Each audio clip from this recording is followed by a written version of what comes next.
വെട്ടിയ ആളിൻ്റെ പേര് അപ്പക്കുട്ടനെന്ന്. വെട്ടിയിരിക്കുന്ന അപ്പക്കുട്ടൻ്റെ ഭാര്യ രമണിയാണ്. രമണിയുടെ അനിയത്തി സുഹാസിനിയും വെട്ടിയിട്ടുണ്ട്. ആ സുഹാസിനിയുടെ മൂത്ത മകൻ സൂരജിനെയും വെട്ടി.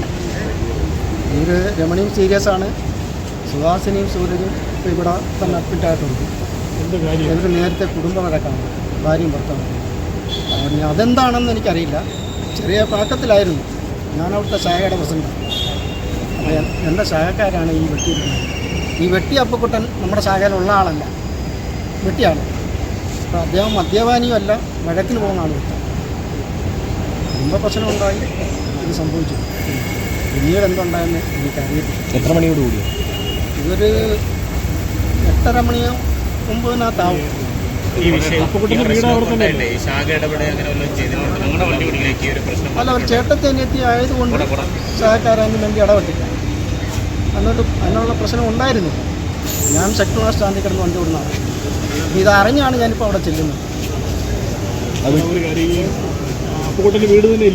വീടും ചേട്ടത്തെ അനിയത്തിനും വീടും ഇടത്തിനും.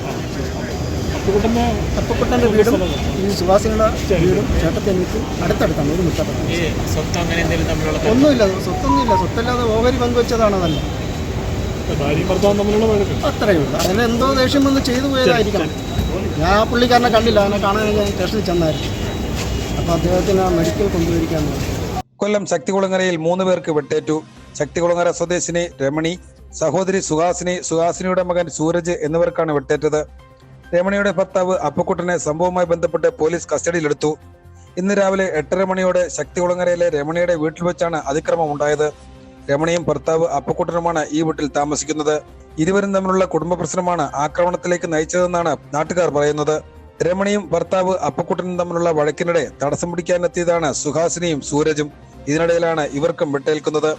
3 പേരെയും കൊല്ലം ജില്ലാ ആശുപത്രിയിൽ പ്രവേശിപ്പിച്ചെങ്കിലും ഗുരുതരമായി പരിക്കേറ്റ രമണിയെ പിന്നീട് തിരുവനന്തപുരം മെഡിക്കൽ കോളേജിലേക്ക് മാറ്റി. പ്രതിയെ വിശദമായി ചോദ്യം ചെയ്യുകയാണ്. വൈദ്യപരിശോധനയ്ക്ക് ശേഷം മൊഴി രേഖപ്പെടുത്തും. പ്രതി അപ്പക്കുട്ടൻ മത്സ്യത്തൊഴിലാളിയാണ്. സംഭവത്തെക്കുറിച്ച് പോലീസ് വിശദമായി അന്വേഷിച്ചു വരികയാണ്.